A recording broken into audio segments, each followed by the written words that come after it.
남편의 영정 앞에 서 있으니 50년이 한 번에 끝난 것 같았다. 박철수 부회장님 삼가 고인의 명복을 빕니다. 조문객들의 인사가 줄지어 이어졌다. 나는 습관처럼 허리를 숙이고 일어나기를 반복했다. 팔, 허리, 무릎이 다 쑤셨지만 오늘 하루만큼은 부회장 부인으로서 흠잡힐 행동을 하고 싶지 않았다. 사람들은 나를 보며 속삭였다. 역시 사모님은 다르시네. 평생 저 자리를 지켰다더라. 화려한 말들이었지만 오늘 나는 그저 남편에게 얼마나 속았는지 아직 모르는 여자에 불과했다. 그때였다. 장례식장 유리문이 쨍 하는 소리를 내며 열렸다. 검은 상복 차림의 여자가 하나 들어왔다. 머리를 단정하게 묶었고 검은 구두가 바닥을 또각또각 울렸다. 40대 중반쯤, 내 아들 또래보다는 조금 많아 보였다. 그 여자는 조용히 그러나 망설임 없이 곧장 영정 앞으로 걸어갔다. 조문 인사도 상주에게 고개 숙이는 예의도 없었다. 그리고 영정 앞에 무릎을 꿇더니 목이 찢어져라 울부짖었다. 아버지, 아버지, 왜 이제야 저를 버리고 가세요? 장례식장이 얼어붙었다. 젓가락 소리, 휴대폰 진동, 사람들의 숨소리까지 순간적으로 멈춘 것 같았다. 나는 그녀의 입에서 나온 단어 하나에 심장이 쿵 내려앉았다. 아버지. 상주석에 앉아있던 우리 아들 준호가 황급히 앞으로 나섰다. 저 누구십니까? 여자는 눈물 범벅이 된 얼굴로 준호를 올려다보았다. 그 눈빛에 잠깐 묘한 서운함이 스쳤다. 저는 박미연입니다. 고인 박철수님의 딸입니다. 딸이라는 단어가 장례식장 안을 천천히 떠다니는 것 같았다. 조문객들 사이에서 웅성거림이 일었다. 숨겨둔 딸이 있었대? 에이, 설마 농담 아니야? 나는 의자를 꽉 잡았다. 손등에 핏줄이 튀어나올 정도로 힘을 줬다. 딸이라뇨, 무슨 소리예요? 준호가 떨리는 목소리로 물었다. 그러자 여자가 가방을 뒤적이더니 서류 한 장을 꺼내 테이블 위에 조심스레 올려놓았다. 가족관계 증명서. 거기에는 또렷하게 적혀 있었다. 부 박철수. 자, 박미연. 나는 아들 얼굴을 보았다. 준호의 손이 서류를 잡은 채 미세하게 떨리고 있었다. 엄마, 이게 뭐야? 내가 대답하기도 전에 장례식장 문이 또 한 번 열렸다. 이번엔 30대 초반쯤 되어 보이는 남자가 상복 차림으로 들어왔다. 그는 주변을 한번 훑어보더니 마치 이 자리가 낯설지 않다는 듯 곧장 앞으로 걸어왔다. 저는 박민수입니다. 고인의 아들입니다. 눈앞이 하얘졌다. 영정의 남편 얼굴, 그 아래 검은 리본, 그리고 삼가 고인의 명복을 빕니다라는 문구가 모두 뒤로 밀려났다. 사람들이 웅성거렸다. 숨겨둔 자식이 둘이나 있었다고? 어머, 드라마보다 더하네. 부회장이 저런 사람이었어? 장례식장 구석에서 우리 딸 지혜가 입을 틀어막고 있었다. 그때 미영과 민수의 변호사로 보이는 사람이 조심스레 서류 봉투를 꺼내 테이블 위에 올려놓았다. 유 원장, 본인 박철수는 자신의 사망 후 모든 재산을 내 자녀에게 균등하게 상속한다. 딸 둘, 아들 둘. 내 머릿속에서 내 자녀라는 단어만 빙글빙글 돌았다. 나는 그 자리에서 그냥 쓰러져 버리고 싶었다. 하지만 사람들 앞에서 끝까지 허리를 세우고 있어야 하는 사람이 하필 나였다. 장례가 끝나자마자 우리 집 거실은 전쟁 준비실이 되었다. 긴 소파 한쪽에는 아들 준호와 딸 지혜, 그리고 우리 집안 담당 변호사가 앉아 있었다. 맞은편에는 어제까지 이름도 몰랐던 사람들. 박미연, 박민수, 그리고 그들의 변호사. 나는 소파 끝에 조용히 앉아 앞에 쌓여가는 서류 뭉치를 바라보고 있었다. 글씨는 눈에 들어오지 않았다. 다만 검은 잉크가 내 인생을 덮어버리는 느낌만 들었다. 우리 쪽 변호사가 조심스럽게 말했다. 부인, 유언장은 형식상 완벽합니다. 작성 시점, 증인, 공증, 위조 가능성은 거의 없습니다. 나는 뜨거운 피가 머리끝까지 치솟다가 금세 얼음처럼 식는 걸 느꼈다. 준호가 책상을 치듯 말했다. 아버지가 이런 말 한 번도 안 하셨잖아요. 미연의 변호사가 서류를 넘기며 말했다. 의뢰인 박미연 씨는 30년 전부터 고인의 인정을 받았습니다. 출생신고도 정식으로 되어 있고 유전자 검사 기록도 있습니다. 나는 미연을 바라봤다. 그녀는 고개를 숙이고 입술을 꼭 문 채 앉아 있었다. 저희 어머니는 아버지의 비서였습니다. 미연이 직접 입을 열었다. 아버지는 저를 몰래 만나셨고 제가 아프면 병원도 같이 가주셨고 졸업식에도 멀리서라도 꼭 지켜보러 오셨어요. 민수가 말을 이었다. 저희 어머니는 호텔 직원이었습니다. 아버지는 출장 오실 때마다 저를 불러 밥을 사주셨습니다. 정문 대신 뒷문으로 들어와서요. 저를 한 번도 아들이라고 부르진 않았지만 민수는 작게 웃다가 고개를 떨궜다. 그래도 저는 아버지가 있다고 믿고 살았어요. 순간 찰나만큼 그 두 아이가 불쌍하다는 생각이 머리를 스쳤다. 하지만 그 생각은 금세 서러운 분노로 덮였다. 그래서요? 내 입에서 처음으로 말이 튀어나왔다. 그래서 내가 남편과 살았던 50년은 뭐가 됩니까? 방안이 조용해졌다. 상대 변호사가 담담한 목소리로 말했다. 법적으로 말씀드리면 네 분 모두 동등한 상속권을 가집니다. 현재까지 확인된 고인의 개인 재산은 약 400억입니다. 4인간 채권 비밀 계좌까지 합하면 조금 더 늘어날 수 있지만 기본적으로 각자 100억 정도로 보시면 됩니다. 아들 준호가 마치 영화를 보듯 먼 곳을 바라보며 말했다. 회사 지분까지 4등분이라는 겁니까? 경영권이 흔들릴 수 있습니다. 나는 그때 하나를 분명히 깨달았다. 남편의 배신은 무덤까지 가지 않았다. 내 노년, 내 자식들의 삶, 회사의 미래까지 모두 함께 묻어버리고 있었다. 그날 밤 아들 내외와 딸이 돌아가고 집이 조용해졌을 때 나는 싱크대 앞에 서서 찬물을 한 잔 들이켰다. 거울에 비친 내 얼굴을 보니 내가 봐도 낯선 여자였다. 어디서부터 이렇게 늙었는지, 언제부터 이렇게 멍청했는지. 바보 같지? 나는 거울 속의 나에게 말했다. 30년 넘게 남편이 바람을 피워도 몰랐던 여자, 숨겨둔 자식 둘을 남편관 앞에서 처음 본 여자. 사람들이 내게 사모님은 좋으시겠어요. 남편분만 믿고 사시면 되니까요. 라고 말할 때마다 나는 그게 칭찬인 줄 알았다.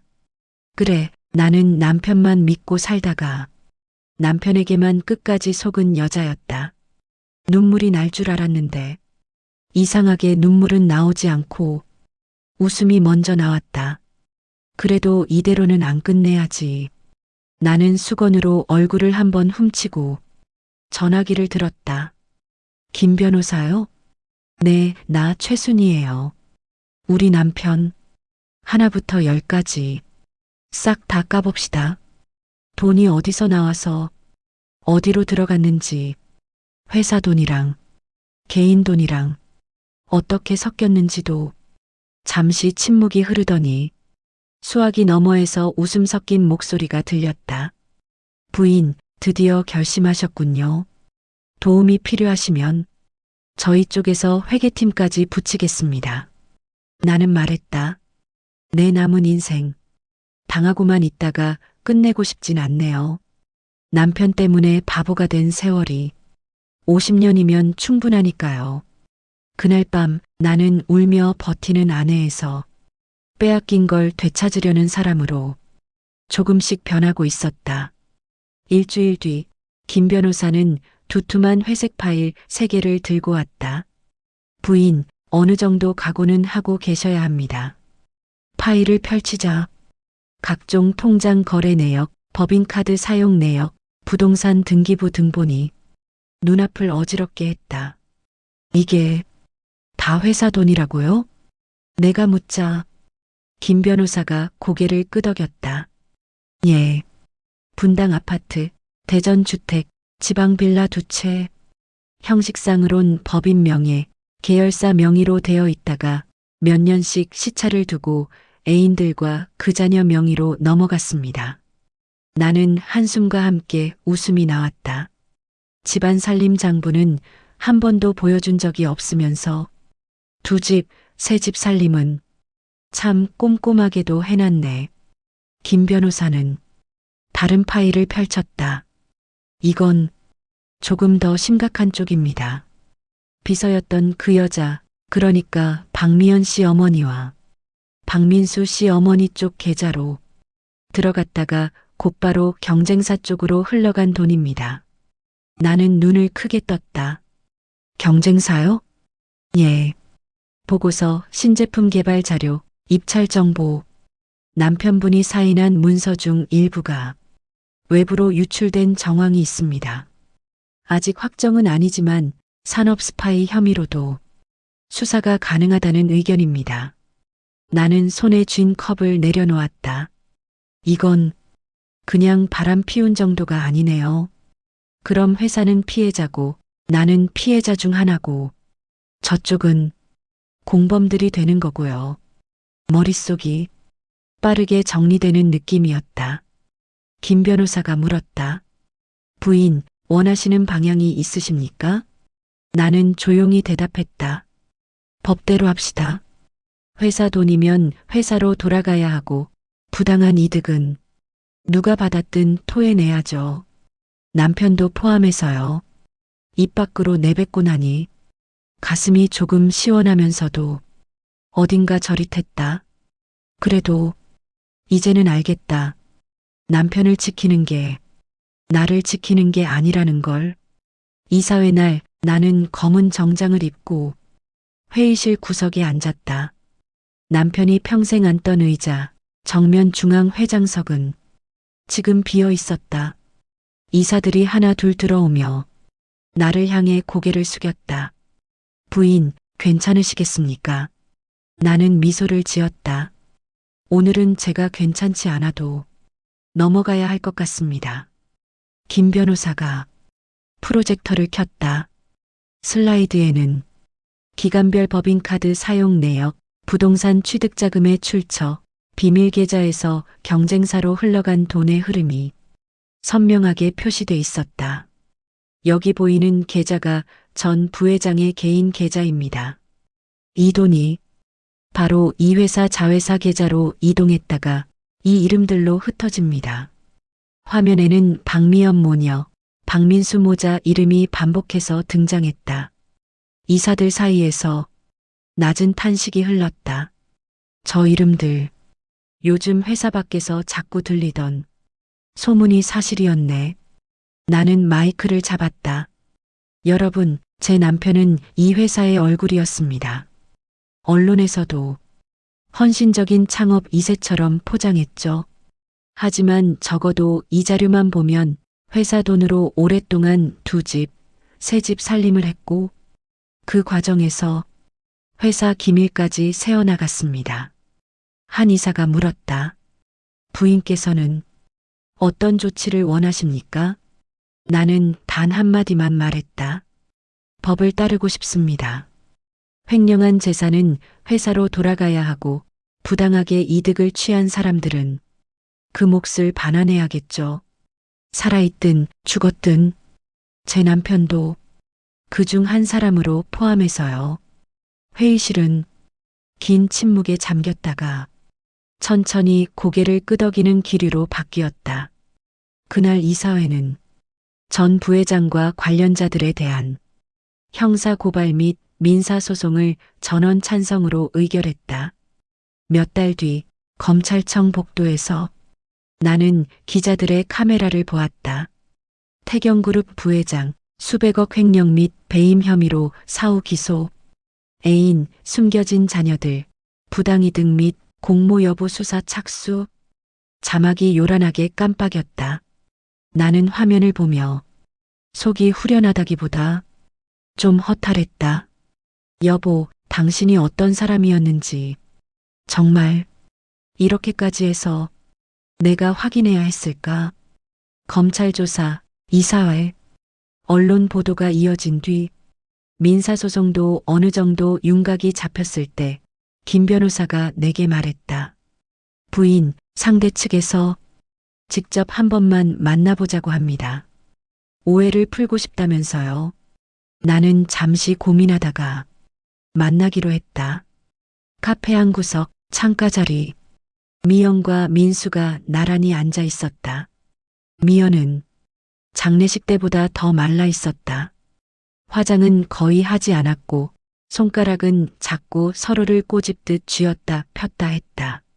민수는 종이컵만 만지작거리며 눈을 잘 마주치지 못했다. 미연이 먼저 입을 열었다. 사모님, 아니, 뭐라고 불러야 할지 모르겠네요. 나는 손을 들어 막았다. 지금은 그냥 부인이라고 합시다. 서로 불편한 호칭 쓰지 말고요. 미연은 어색하게 웃었다. 네, 그게 편하겠네요. 잠시 침묵이 흘렀다. 나는 먼저 말하지 않았다. 누가 여길 만나자고 제안했는지 그 마음부터 듣고 싶었다. 마침내 미연이 고개를 들었다. 저는 어릴 때부터 아버지가 다른 집에 진짜 가족을 두고 있다는 걸 알고 있었어요. 그래서 아버지를 많이 미워했어요. 근데 가끔이지만 찾아와서 저보고 미안하다고, 고맙다고, 너도 내 딸이다고 민수가 말을 받았다. 저도 어릴 때 아버지를 원망했어요. 항상 뒷문으로 들어와서 잠깐 있다 가셨거든요. 근데 커서 보니까 어머니가 늘 말하던 그 부인이, 민수의 시선이 내 얼굴에 머물렀다. 사모님이셨겠죠. 좋은 집에 살고 좋은 옷 입고 당당하게 함께 걸어다니는 그 사람. 저한테는 늘 그림자 같은 존재로만 느껴졌어요. 나는 어떤 표정을 지어야 할지 몰랐다. 그래도 미연이 손을 꼭 쥐었다. 아버지가 죽었다는 말을 들었을 때 한 번쯤은 아빠 딸로서 울어보고 싶었어요. 그래서 장례식장에 간 거예요.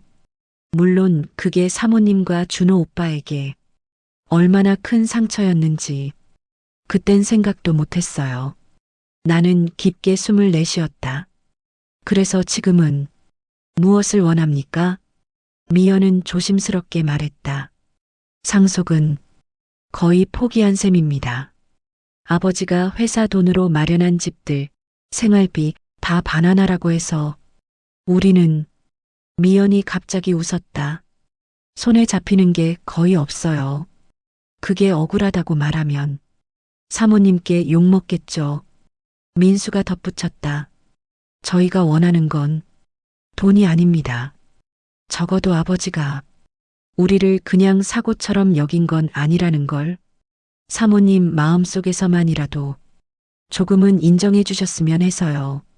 도둑년, 도둑놈 자식으로만 기억되지 않기를. 나는 한참 동안 말이 나오지 않았다. 그 순간 깨달았다.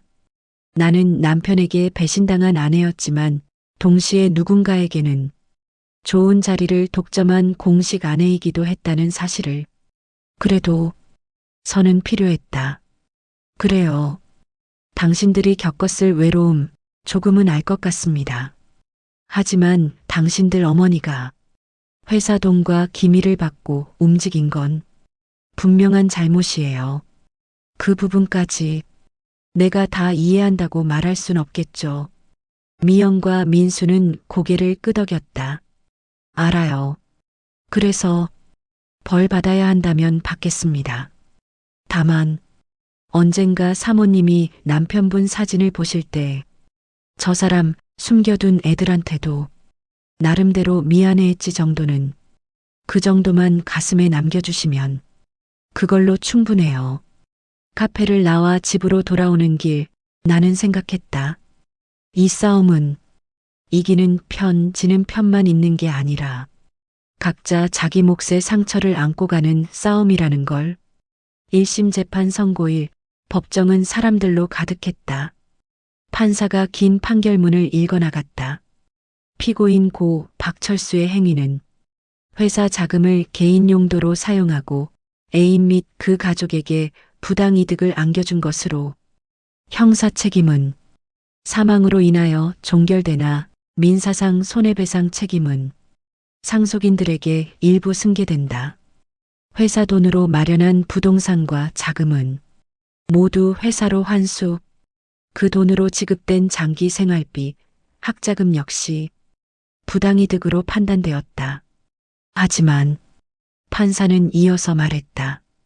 다만 고인이 개인 사업, 상장 차익, 상속 등으로 모은 순수 개인 재산 일부는 횡령과 직접적 관련이 없는 범위에서 상속인 4명에게 균분 상속한다.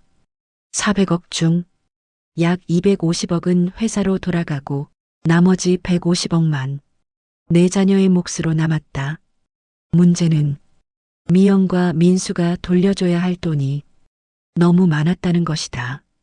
각종 징수와 정산을 거치자 미영과 민수가 실제로 손에 쥔 액수는 거의 남지 않았다. 반면 우리 쪽, 그러니까 나와 준호, 지혜는 상속분의 절반 이상을 확보했다. 법원 앞 계단에서 기자들이 몰려들었다. 부인, 오늘 판결 어떻게 보십니까? 나는 마이크들 사이에서 짧게 말했다. 법이 할 수 있는 만큼 했다고 생각합니다. 남편이 저지른 일에 대한 대가의 일부라고 봅니다. 기자들이 또 물었다. 숨겨진 자녀들에 대해선 어떤 감정을 느끼십니까? 잠시 침묵 끝에 나는 대답했다. 그 애들도 피해자이긴 하지요. 다만 피해자가 또 다른 피해자를 만드는 순간 그 책임은 각자가 져야겠죠. 기자들이 웅성거렸다. 집으로 돌아오는 길 준호가 물었다. 엄마, 이 정도면 우리가 이긴 거죠? 나는 창밖을 보며 물었다. 그래, 준호야. 근데 우리가 진짜 이긴 걸까? 남편의 유언장이 떠올랐다. 모든 재산을 내 자녀에게 균등하게 상속한다. 그 문장이 오늘은 이렇게 들렸다. 내가 저지른 죄의 무게를 내 아이들이 나눠들어라. 그게 남편이 의도한 건지 아니면 마지막까지도 책임을 회피한 건지는 이제 영영 알 수 없었다. 그래서 나는 내 방식대로 이 유언을 고쳐 쓰기로 했다. 1년 후 봄바람이 막 올라오던 날 나는 남편 산소 앞에 섰다. 여보, 당신 덕분에 백발이 좀 더 늘었어. 법원, 검찰, 이사회. 내가 거길 다 다녀보게 될 줄은 정말 꿈에도 몰랐네. 비석 위로 작은 꽃잎들이 떨어지고 있었다. 당신이 뿌려놓은 돈, 숨겨둔 집, 몰래 만든 아이들. 처음엔 다 빼앗아 오고 싶었어. 당신이 준 상처만큼 되갚아주고 싶기도 했고. 나는 꽃을 내려놓고 한참을 서 있었다. 근데 말이야. 마지막엔 그렇게 못하겠더라. 이상하지? 나는 조용히 웃었다. 당신이 내 아이들에게 나눠주라던 그 돈. 반은 우리 애들한테 주고 나머지 반은 당신이 버리고 도망쳤던 애들 이름으로 기부했어. 가정폭력, 피해 여성, 미혼모, 버림받은 아이들을 돕는 단체에. 기자들이 묻는다. 왜 숨겨진 자식들 이름으로 기부하셨습니까? 나는 대답했다. 그 애들도 누군가의 피해자였으니까요. 다만 그 피해를 또 다른 피해로 갚으려 한 건 그 아이들의 몫이겠죠. 누군가는 이 악순환을 끊어야 하잖아요. 사람들은 내 이야기를 배신당한 아내의 통쾌한 반격이라고 불렀다. 맞는 말이었다. 나는 분명 복수도 했다. 남편이 애인들에게 넘긴 집과 카드, 회사 돈으로 산 부동산, 그 모든 걸 가능한 회사와 우리 쪽으로 되찾았다. 하지만 내가 생각하는 진짜 승리는 돈을 되찾은 게 아니었다. 내가 어떤 사람이 되고 싶은지 끝까지 선택한 것이다. 집으로 내려오는 길, 준호가 조심스럽게 물었다. 엄마, 그래도 후회는 없어요? 나는 창밖의 나무들을 보며 말했다. 후회하지 않는 인생이 어디 있겠니? 다만, 후회 속에서 뭐라도 하나 배우고 끝나면 그게 그나마 괜찮은 인생 아니겠니? 그날 밤 집안은 조용했다. 나는 주방에서 차를 한 잔 따랐다. 승리의 맛은 생각보다 그렇게 달콤하지만은 않았다. 대신 입안에 오래 남는 쓴맛과 단맛이 묘하게 섞여 있었다. 나는 그 맛을 이렇게 부르기로 했다. 내 인생을 내가 끝까지 포기하지 않았을 때 남는 맛. 그리고 그 맛이면 충분하다고 생각했다.